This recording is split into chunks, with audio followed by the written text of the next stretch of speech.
नमस्कार, मैं हूं प्रियंका सिंह और आपका सभी का स्वागत है नोएडा के इतिहास के सबसे बड़े खोजी शो नोएडा के कलंक में। नोएडा का कलंक वो शो है जिसमें हम हर उस मुद्दे और तस्वीर को दिखाएंगे जो हाईटेक होते नोएडा में चार चांद लगाने के बजाय कलंक लगाने का काम कर रही हैं। नोएडा की छवि को धूमिल करने का काम कर रही हैं और दाग लगा रही हैं। योगी सरकार के उस मंशे पर जो उत्तर प्रदेश को देश का सबसे अग्रणी राज्य बनाने की दिशा में काम कर रहे हैं।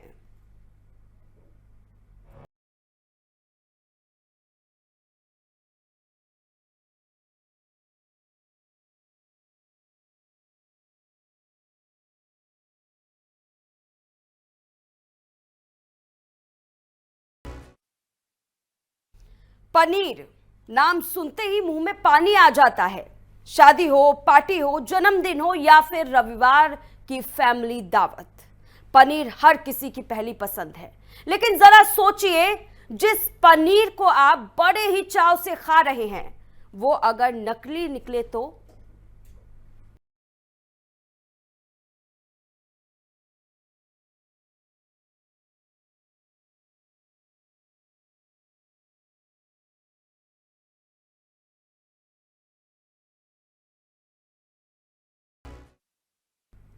पनीर की सब्जी देखकर जो लोग 2 से 4 रोटी ज्यादा खा लेते हैं उनके लिए यह खबर थोड़ा झटका देने वाली है, क्योंकि जिस पनीर को आप मलाईदार समझकर खा रहे थे, कहीं वो मिलावट का माल तो नहीं। स्वाद के पीछे छिपा यह खेल आपकी सेहत पर भारी पड़ सकता है।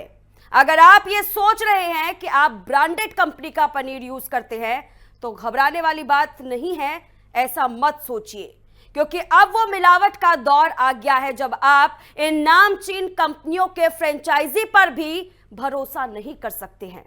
क्योंकि जिस मिलावटी और जहरीले पनीर का भारी भरकम स्टॉक डेयरी सेक्टर की नामचीन कंपनी अमूल की फ्रेंचाइजी से मिला है, उन नामचीन कंपनियों की आड़ में डेयरी संचालक बाजार का काले पनीर का सफेद कारोबार कर रहे थे। लेकिन आपको लगता है कि ऐसे ब्रांडेड डेयरी पर नकली माल नहीं मिलेगा, तो ऐसा नहीं है।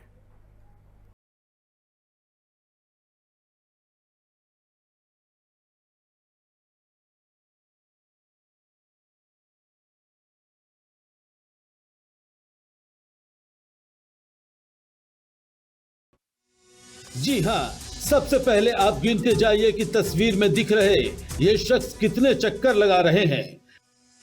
1, 2, 3, 4, 5, 6, 7, 8, 9, 10 और हर बार दोनों हाथों में आपका लजीज पनीर। पनीर ब्रिक्स, जिसके टुकड़े टुकड़े करके आप अलग अलग स्वाद और अंदाज में खाते हैं। और आज भी कढ़ाई पनीर, मटर पनीर, शाही पनीर, मसाला पनीर, पनीर बटर मसाला, पनीर टिक्का और तो और ज्यादातर लोगों का फेवरेट पनीर मोमोज। ऐसे ही न जाने आज भी कितने ऐसे लोग होंगे जिनके घरों की रसोई में, आपकी रसोई में पनीर बन रहा होगा या बनाया गया होगा।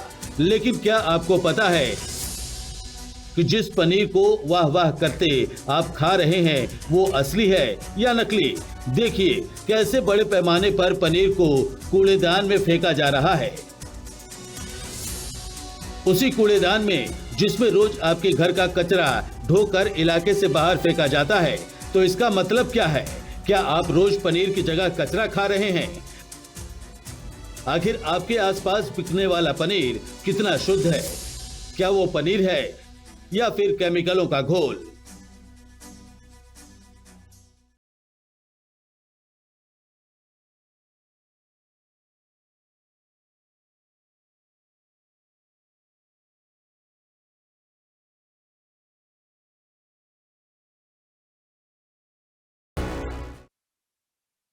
जी हां, एफएम न्यूज की खबर का बहुत बड़ा असर हुआ है।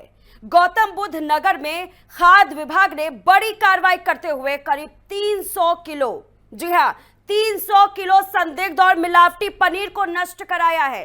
सवाल यह है कि आखिर कितने दिनों से लोगों की थाली में जहर परोसा जा रहा था और कौन है वो लोग जो मुनाफे के लिए लोगों की सेहत के साथ खिलवाड़ कर रहे हैं, देखिए हमारे इस खास रिपोर्ट में।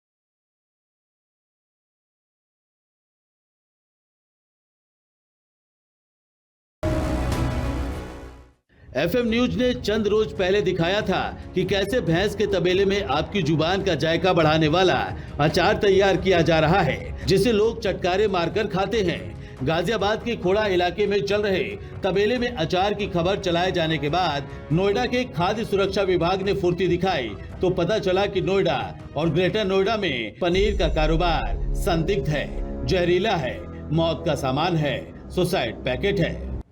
जी हाँ, सही सुन रहे हैं आप। एफएम न्यूज पर खबर प्रसारित होने के बाद खाद्य सुरक्षा एवं औषधि प्रशासन हरकत में आया और जिले भर में छापेमारी अभियान शुरू किया गया।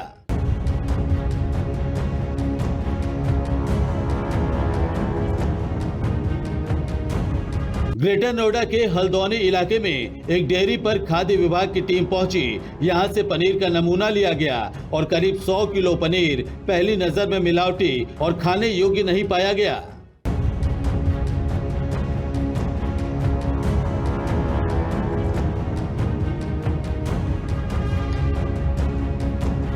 उधर नोएडा सेक्टर 15 की एक डेयरी में भी टीम ने दबिश दी। यहां से भी आपके घर तक पहुंचने वाला करीब 200 किलो पनीर बिकने के लिए तैयार था।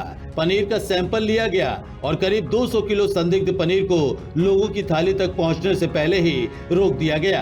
कार्रवाई यहीं नहीं रुकी। जेवर के जहांगीरपुर गांव से दूध का नमूना लिया गया, जबकि सेक्टर 65 स्थित एक खाद्य उत्पाद कंपनी से दूध और पनीर दोनों के सैंपल एकत्र किए गए। कुल 5 नमूनों को जांच के लिए लैब भेजा गया है।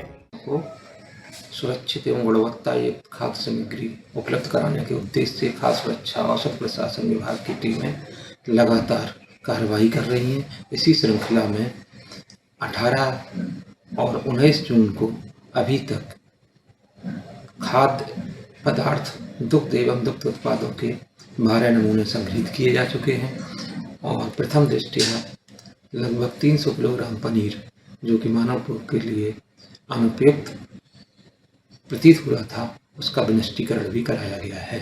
लगातार टीमें इसी प्रकार से कार्रवाई करती रहेंगी। खाद्य विभाग का कहना है कि लैब रिपोर्ट आने के बाद दोषियों के खिलाफ कड़ी कानूनी कार्रवाई की जाएगी। साथ ही जिले में ऐसे अभियान लगातार जारी रहेंगे। लेकिन सबसे बड़ा सवाल यही है कि आखिर इतने बड़े पैमाने पर मिलावटी पनीर बाजार तक पहुंच कैसे रहा था? क्या जांच एजेंसियां पहले सो रही थीं? और अगर ये कार्रवाई नहीं होती तो कितने लोग इस मिलावटी पनीर को खाकर बीमार पड़ सकते थे? सोचना आपको है। नोएडा से एफएम न्यूज के लिए ताहिर सैफी की रिपोर्ट।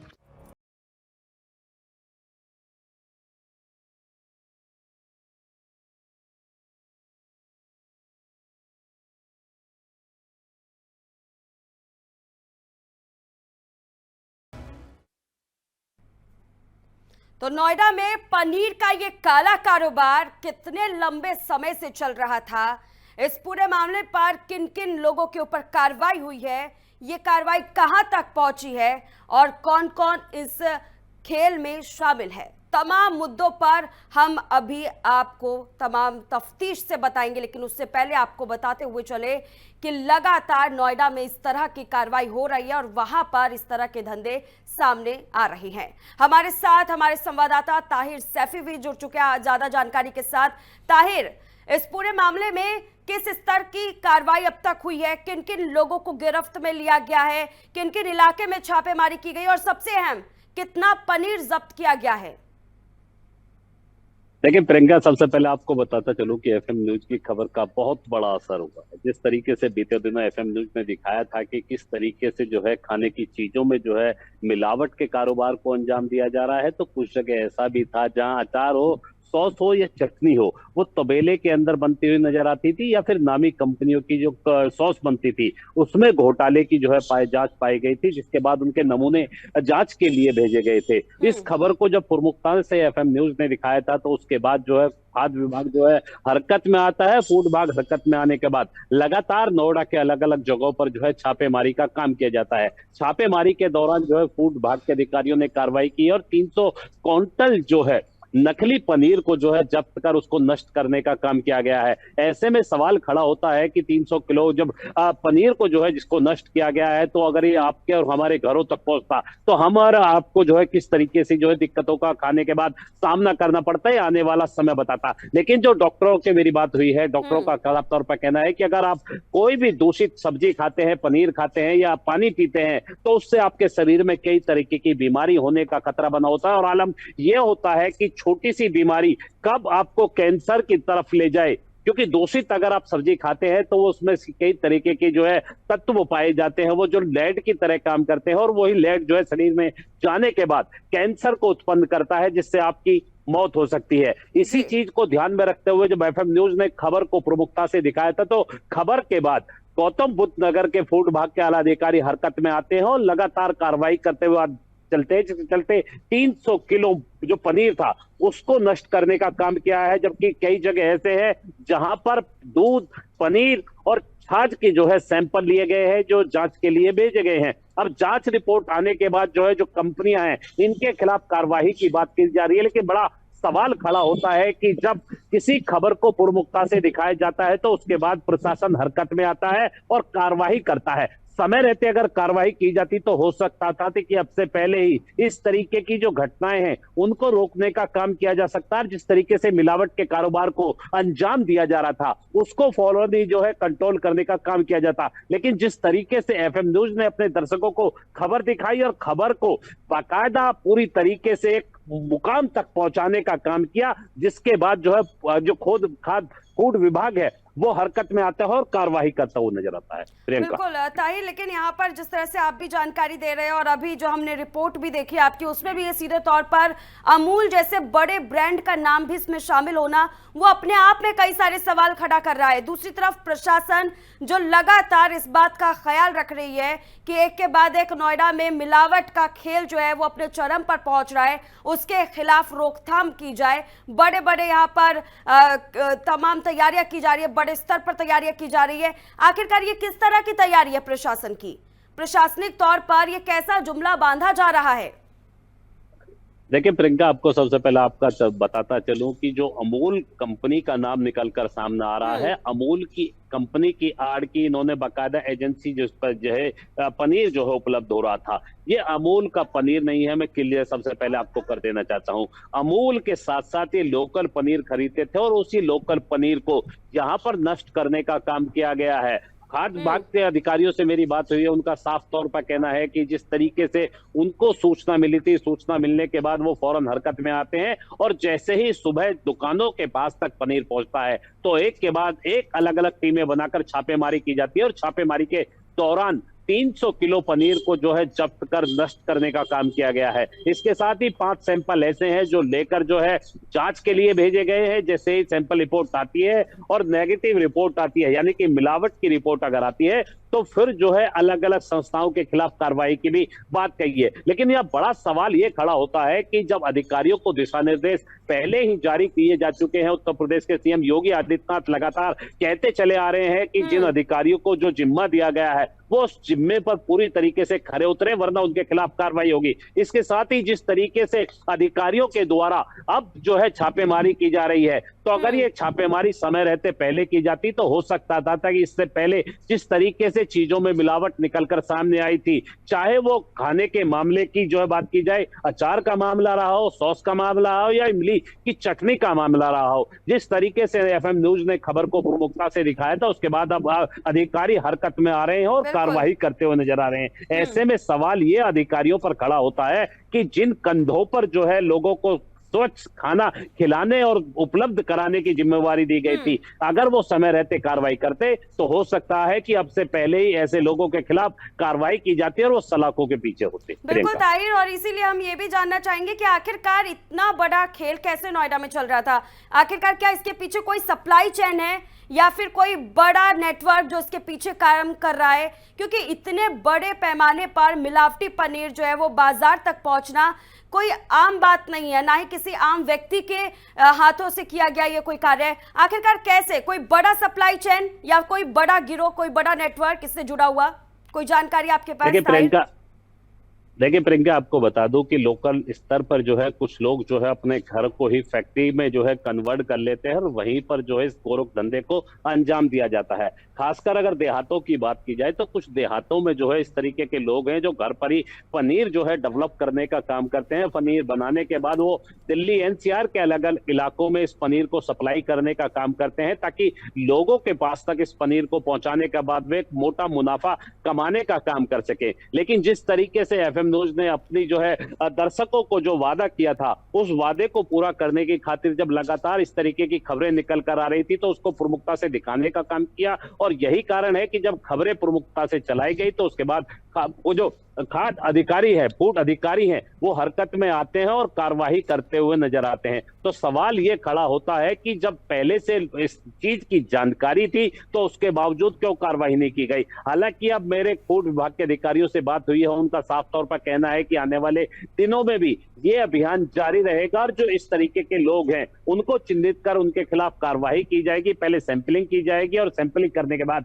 अगर उनके सैंपल नेगेटिव पाए जाते हैं तो उसकी जांच होगी। अगर सैंपल जो है लोकल पाए जाते हैं, नकली पाए जाते हैं, मिलावटी पाए जाते हैं तो उस दौरान उन कंपनियों के खिलाफ जो है कार्रवाई की जाएगी और जो उनके संबंधित अधिकारी होंगे, उन कंपनियों के ओनर होंगे, उन कंपनियों को जो सप्लाई करने वाले लोग होंगे, उनके खिलाफ सख्त कार्रवाई करने की बात कही है। ऐसे में सवाल खड़ा सिर्फ ये होता है कि हमारे और आपके घरों तक अब तक जो पनीर पहुंच रहा था क्या उसमें मिलावट थी? ये अपने आप में बड़ा सवाल खड़ा हो जाता है। दूसरा बड़ा सवाल ये खड़ा हो जाता है कि हम और आप जब बाजार से इस पनीर को खरीद कर ये सोच कर लाते हैं कि खुद और अपने बच्चों को वो कुछ अच्छा खिलाएंगे, लेकिन उस अच्छे खिलाने के चक्कर के अंदर उस पनीर में अगर कई तरीके की मिलावटी चीजें पाई जाती हैं जो आपके शरीर के लिए पूरी तरीके से हानिकारक होती हैं और वही केमिकल जब इंसान के शरीर के अंदर पहुंचता है तो इंसान के अंदर न केवल डिहाइड्रेशन जैसी समस्याएं होती हैं बल्कि लूज मोशन, उल्टी के साथ साथ कैंसर जैसी गंभीर बीमारियां भी बनती हुई नजर आती हैं। और यही कारण है कि डॉक्टरों का साफ तौर पर कहना है कि अगर आप दूषित सब्जियों का इस्तेमाल करते हैं, दूषित खाना किसी तरीके खाते हैं, दूषित अगर आप पानी का इस्तेमाल करते हैं तो आपको कैंसर हो सकता है और आपकी जान भी जा सकती है। प्रियंका, ताहिर, इस पूरे मामले को लेकर के जो पनीर का खेप है जब से पकड़ा गया है और इस तरह का मामला जब से सामने आया है, क्या फॉरेंसिक और लैब की तरफ से कोई रिपोर्ट जारी की गई है कि किस तरह का मिलावट इसके अंदर था? क्या कोई सिंथेटिक पदार्थ जो था वो इसके अंदर था शामिल, कुछ भी ऐसा?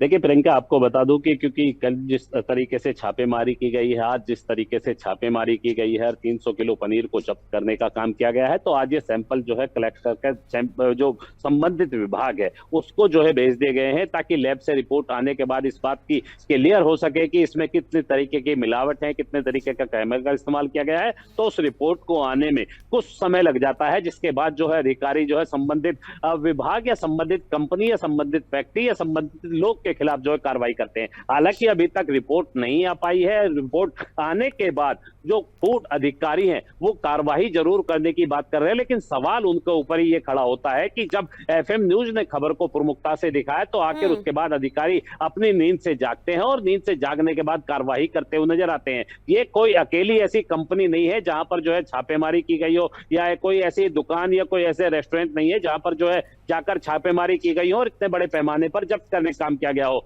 अभी भी बहुत सारी ऐसी स्टोर हैं जहां पर जो इस तरीके के आपको खाने पीने की जो सामग्री है मिलावटी, वो आपको आसानी से उपलब्ध हो पाएगी। तो खाद्य विभाग के अधिकारी अब कार्रवाई करने की ऐसे लोगों के खिलाफ बात कर रहे हैं। तो सवाल यही खड़ा होता है कि जब मीडिया इस तरीके की खबरों को दिखाती है तो उसके बाद अधिकारी क्यों अपनी नींद से जागते हैं और कार्रवाई करते हुए नजर आते हैं। प्रियंका, बिल्कुल जाहिर तौर पर, और ऐसे अधिकारियों को लेकर के भी कार्रवाई होना बेहद जरूरी है जो कुंभकर्णीय नींद से तभी जागते हैं जब इस तरह का मामला पूरे बाजार में फैल चुका होता है, लोगों के घरों तक ये बीमारियां पहुंच चुकी होती है, कई लोगों की जानें चली जाती है, और जब इस तरह की दुर्घटना हो जाती है तो प्रशासनिक तौर पर सिर्फ और सिर्फ शोक व्यक्त किया जाता है और कहीं ना कहीं इस मामले को दबा दिया जाता है, और फिर कुछ समय के बाद इस तरह का मामला एक बार फिर से सभी के सामने आ जाता है। ताहिर, इसी पर आपके साथ ये भी जानना चाहूंगी, क्या किसी भी बड़े अधिकारी के ऊपर कोई कार्रवाई की गई है? कोई बड़ा अधिकारी इस बीच में अब तक सामने निकल करके आया है जिसके ऊपर कार्रवाई की गई हो? क्योंकि इससे पहले भी जो FM न्यूज की तरफ से लगातार खबरें चलाई जा रही है किस तरीके से मार्केट में इस तरह की बीमारियों को फैलाया जा रहा है, उसके बाद से अभी तक लेकर कोई भी अधिकारी के ऊपर अभी तक कोई कार्रवाई? देखिए प्रियंका, आपको बता दूं कि फूड विभाग के अधिकारियों से मेरी बात हुई है। फूड विभाग के अधिकारियों का साफ तौर पर कहना है कि जानकारी मिलने के बाद वो फौरन जो है ऐसे लोगों को चिन्हित कर उनके खिलाफ कार्रवाई करने की बात कर रहे हैं। लेकिन यहाँ देखने वाली बात यह है कि जिस तरीके से मार्केट के अंदर जो है मिलावटी पनीर हो, मिलावटी दही हो, मिलावटी छाछ हो या फिर दूध हो, इनके सैंपल कलेक्ट करने के बाद लैब जांच के लिए लैब भेज दिए गए हैं। इसके साथ ही बड़ा सवाल ये खड़ा होता है कि अचार जैसी जो मामूली चीज होती है, जो हमारे और आपके घरों में जो है थाली में सबसे पहले परोसने का काम किया जाता है, या फिर रेस्टोरेंट होटल होते हैं, सबसे पहले आपकी थाली में जो है ये चीज परोसने का काम किया जाता है। जब उन चीजों को जो है गलत तरीके से बनाने का काम किया जाता है, यानी कि भैंस के तबेले के अंदर जब इस तरीके की सामग्रियां बनती हुई नजर आती है, तो अपने आप में सवाल खड़ा होता है कि क्या ये खाने पीने की जो सामग्री जिस तरीके से बनाई जा रही है वो पूरी तरीके से शुद्ध हो पाती है, नहीं हो पाती है, और क्या अधिकारियों को इसकी जानकारी होती है या नहीं होती है, अपने आप में सवाल खड़ा करता है। यहाँ देखने वाली बात यह भी है कि जब फूड विभाग के अधिकारियों से मेरी बात हुई, उनका साफ तौर पर कहना है कि किसी भी कर्मचारी के खिलाफ अभी तक कोई कार्रवाई नहीं की गई है। हालांकि ये जानकारी जरूर हासिल करने का काम किया जा रहा है कि कुछ कर्मचारी ऐसे तो नहीं है कि ऐसे लोगों के साथ उनके जो है संपर्क हो, उनके संपर्क में रहकर वो साइड से जो है मोटा मुनाफा कमाने की कोशिश कर रहे हो, तो ऐसे अधिकारियों को वो जरूर चिन्हित कर उनके खिलाफ कार्रवाई करेंगे। लेकिन अभी तक किसी तरीके की जो है इस तरीके की जानकारी नहीं मिल पाई है, जिसके चलते किसी के खिलाफ कार्रवाई नहीं की गई है। लेकिन ये भी सवाल नहीं उठता है कि इतने बड़े पैमाने पर ऐसे जो है दूषित पनीर को जो है बनाया जा रहा हो, ऐसी दूषित चटनी को बनाया जा रहा हो, या अचार बनाने का काम किया जा रहा हो, और खाद्य जो फूड विभाग है उसको जो है इस चीज की जानकारी ना हो, तो ऐसा होना भी पॉसिबल नहीं है। साफ है कि कुछ कर्मचारियों की मिली भगत के चलते इस गोरख धंधे को अंजाम दिया जाता है, जिसके चलते पूरे प्रशासन पर जहां उंगली उठती हुई नजर आती है तो विपक्ष सरकार को घेरने की कोशिश करता है। हालांकि उत्तर प्रदेश के सीएम योगी आदित्यनाथ लगातार अधिकारियों को दिशा निर्देश दे रहे हैं कि अगर कोई भी मिलावटी चीज पाई जाती है या मिलावट करता हुआ पाया जाता है